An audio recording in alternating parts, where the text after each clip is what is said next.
Hello, ẹ̀yin èèyàn mi o, a kú àsìkò yìí, a kú ìrọ̀lẹ́, a kú àsán, ẹ kú alẹ́, ẹ kú òwúrọ̀, ẹ kú gbogbo ẹ̀ níbikíbi tẹ́tí ní àǹfààní àti máa gbọ́ wa. Bẹ́ẹ̀ ni, wọ́n ní olórí Naomi sìn pé olórí Naomi ti tẹ́lẹ̀ kì í ṣe ti sin wọ́n ní ti tẹ́lẹ̀ báyìí pé sùúrù ó ti gbé sùúrù jẹ gan-an. Wọ́n ní ṣùgbọ́n ti sìn power bank ló gbà wọlé. Wọ́n ní kò sí béèyàn ṣe lè súnyàn dé sọ́nsọ́nsọ́n dé ògiri tó bá máa yíjú padà báyìí ó lọ mú agbára wá ni. Ó máa han òǹtọ̀hún léèmọ̀. Wọ́n ti ró Queen Naomi lágbára o, wọ́n ti ró. Àwọn olórí wọ́n ti ró Queen Naomi lágbára. Wọ́n ní bí a bá lé ní bá ò bá bá ní ìwọ̀nlá bá ní ṣọ̀tá mọ̀. Wọ́n ní Queen Naomi sìn wọ́n ló ti gbóró gan sí. Pàápàá jùlọ nǹkan tó ń fojú ẹ̀rí láàfin lánàá. Wọ́n ṣetán wọ́n ní àwọn wá bẹ̀bẹ̀. Ashley lòun wá bẹ̀bẹ̀ ẹ̀bẹ̀ orí burúkú. Ọlọ́run má yẹ kán bẹ̀ wá lẹ́bẹ̀ òṣì agbára Kristi. Wọ́n sẹ́ni tó máa fún wa ní ẹ̀bẹ̀ orí burúkú. Ọlọ́run ò ní jẹ́ tọmọtọmọ wa ní gbẹ̀bẹ̀kẹ́bẹ̀. Bí ìgbà tí story tó máa ń sọ ní ayé àtijọ́, wọ́n máa sọ pé irọ́ ni irọ́ lè ṣẹlẹ̀. Wọ́n kàn ń sọ àhesọ. Tá a sọ bẹ́ẹ̀ fún ẹ lọ́dọ̀ àwọn olórí tó wà láàfin wọ́n pera wọn lólórí. Àwọn tó ń lá ṣúgà nígbà tó Ọlọ́run ò fún wọn ní ayọ̀. Wọ́n tiẹ̀ ti kọ̀ sára wọn. Wọ́n ti ṣépè lóríṣiríṣi fúnra wọn nítorí pé ní ọ̀nà àìtọ́, ọ̀nà ẹ̀bùrú náà gbà wọnú ààfin. Ó dènà wá jà. Bẹ́ẹ̀ ni, bọ́n ṣe sọ pé àwọn wá jalè ní ààfin yẹn. Ọlọ́run máa fi ojú wọn hàn mẹ́wàá mẹ́wàá. Ó máa fojú wọn gbolẹ̀. Èpè ti mọ́ wọn already. Bàbá yìí ti sọ pé Ọlọ́run ẹ̀mí mímọ́ tí Naomi ń sìn tó ń bá Naomi ń ja ìjàkadì ìgbésí ayé ẹ̀. Bẹ́ẹ̀ ni, wọ́n ní ká tújú ká pé Ọlọ́run ti ṣẹ́gun ayé fún wa.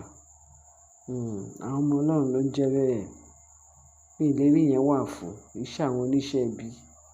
Kì í ṣe àwọn ẹni tí wọ́n fi ọ̀nà Ọlọ́run lẹ̀ tó jẹ́ pé ọ̀nà ìgbẹ́ wọ́n fi ọ̀nà lẹ̀ wọ́n wọ inú ìgbẹ́ lọ. Kì í ṣe irú wọn. Ó di dandan.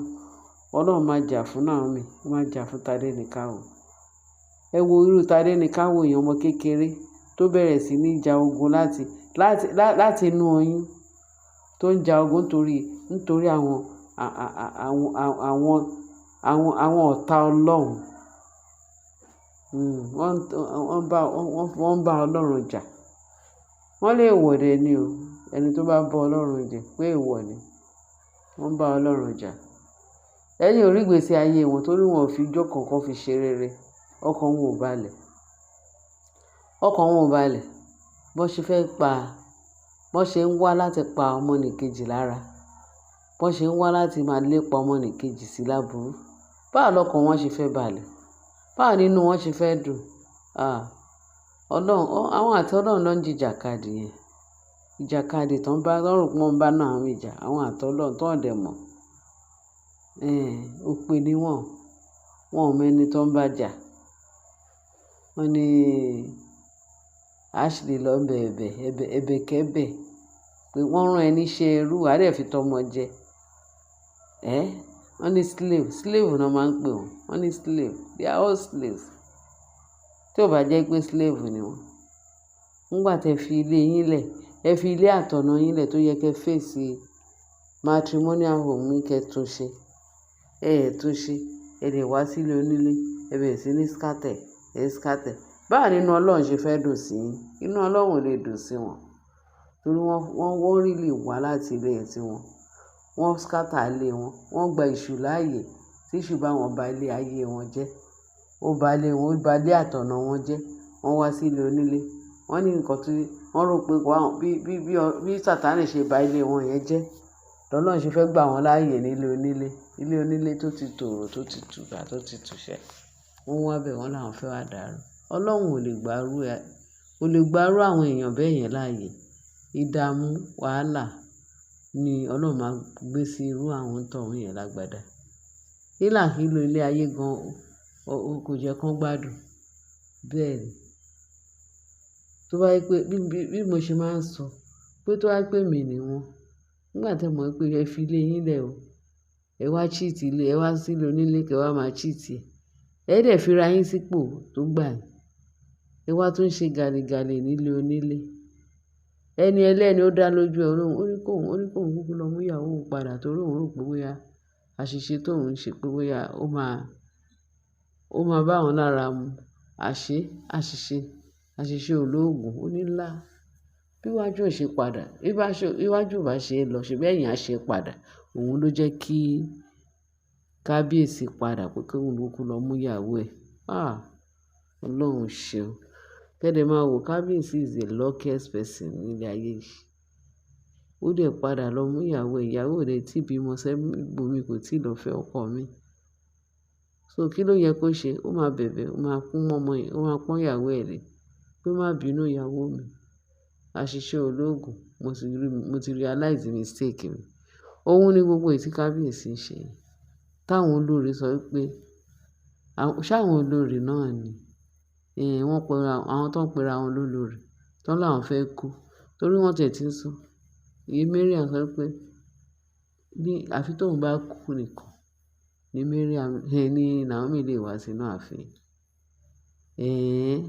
Ẹ tí Naomi wá fi ń yé Ashley lénìí pé Ashley ó wá bẹ̀bẹ̀, ẹnu nǹkan tó wọn lẹ́nu ló lè fẹnu sọ ló padà pé àìmọye millions yín this time around òun ò dákẹ́ mọ́ fún yín.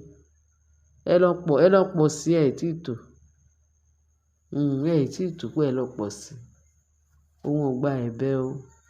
Torí ẹ ti tọ́ òun ní sùúrù o. Ẹ̀bẹ̀ wo lẹ fẹ́ bẹ̀? Ẹ̀bẹ̀ dìndìnrìn tẹ́ ń bẹ̀ mọ́. Tẹ bá bẹ̀ ẹ̀bẹ̀ dìndìnrìn tẹ́ ẹ tún padà lọ ṣe, ẹ tún lọ ṣe ìtújú bẹ́ẹ̀ lọ. Ṣé nǹkan tí bó ṣe yẹ kí ilé ayé gbà ni? Ẹ dẹ̀ ń bẹ̀bẹ̀, ẹ máa yín mú síyàn. Ẹ ń bẹ̀bẹ̀, ẹ máa jẹyàn lẹ́sẹ̀. Queen Naomi àti gbogbo èèyàn ti sọ pé irú ẹ̀bẹ̀ wo ni Queen Naomi tó ń gbà láti ṣe kí ni ná?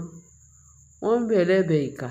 Ọlọ́run má jẹ́ kán bẹ Naomi lẹ́bẹ̀ ìkà. Wọn ò ní bẹ̀ wá lẹ́bẹ̀ ìkà. Wọ́n bẹ̀ yín lẹ́bẹ̀ ìkà. Ẹ ń gbà.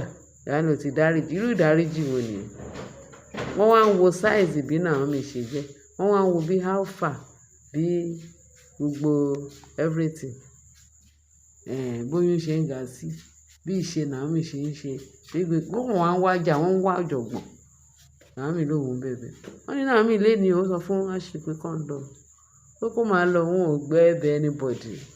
Pace tẹ̀sí fóun ó tó gẹ́. Bẹ́ẹ̀ ni. Ọlọ́run gan ò dispute ẹ̀ pé kán bẹ̀ èèyàn lẹ́bẹ̀ ẹ̀bẹ̀ dìndìnrìn kó lù ẹ máa gbà. Ó mọ̀ pé ẹ̀bẹ̀ ìké náà ń bẹ̀. Kì í ṣe ẹ̀bẹ̀ tó wá láti inú wọn. Tí Naomi ò bá gbọ́, ta ló máa sọ fún Naomi pé kó bẹ̀bẹ̀ because tí ò bá dáríjì ẹnìkan, Ọlọ́run ò ní dá. Who told you? Ọlọ́run mọ ẹni tó ń tọrọ ìdáríjì jẹ nílé. Ó mọ ẹni tó ń tọrọ ìdáríjì fake, èké. So gbogbo ẹ̀bẹ̀ tó wá ń bẹ̀, ẹ̀bẹ̀ fake, ẹ̀bẹ̀ àbòsí òun náà wá ń bẹ̀. Wọ́n sọ pé kí Naomi máa gbé ẹ̀bẹ̀ wọn.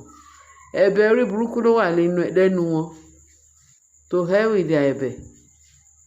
Queen Naomi má gbà fún wọn o. Ìwọ àtọlọ́run ẹlẹ́jọ́ o. Ṣá máa sọ fún Ọlọ́run pé Olúwa let your will be done. Bẹ́ẹ̀ tí àwọn eléyìí, wọ́n ní ẹni tó bá fẹ́ bẹ́ṣù jẹun, ṣíbí ẹ̀ máa ń gùn.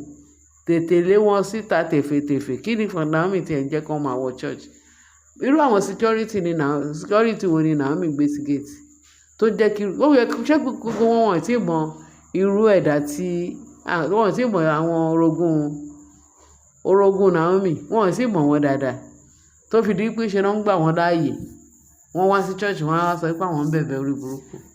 Kọ́ má gbà wọ́n láàyè mọ́ o. Àti bọ́n ṣe wọ́n sí Àkúrẹ́ mansion, wọ́n á ṣí géètì, wọ́n ní wọ́n fẹ́ rí Naomi, wọ́n á máa wẹ́kọ̀ wọn. Irú ẹ̀bẹ̀ òṣì wo nìyẹn? Naomi má gbà o, má gbà mọ́ o, má gbà mọ́ o. Ó risky o.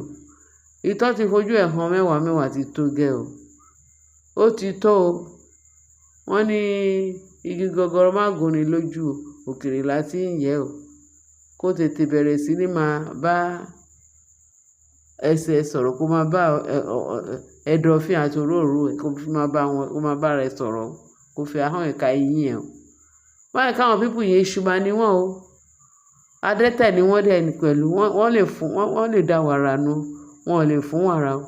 Báyìí kan dẹnu ọ̀nà ẹ mọ́ o. Báyìí kan dé church o. Security kó máa chase wọn out. Anybody tó bá ti dé láti Ifẹ̀ pé wọ́n wá láti, ó wọ́n jẹ́ kí gbogbo wọn ti mọ àwọn orogún ẹ̀. Kọ́ má yẹ kán wọlé, ẹ lọ gba security tó yanrantí, mo máa ń sọ o. Security tó gbádùn, security tó jẹ́ pé àwọn security tó ń pe security ránṣẹ́.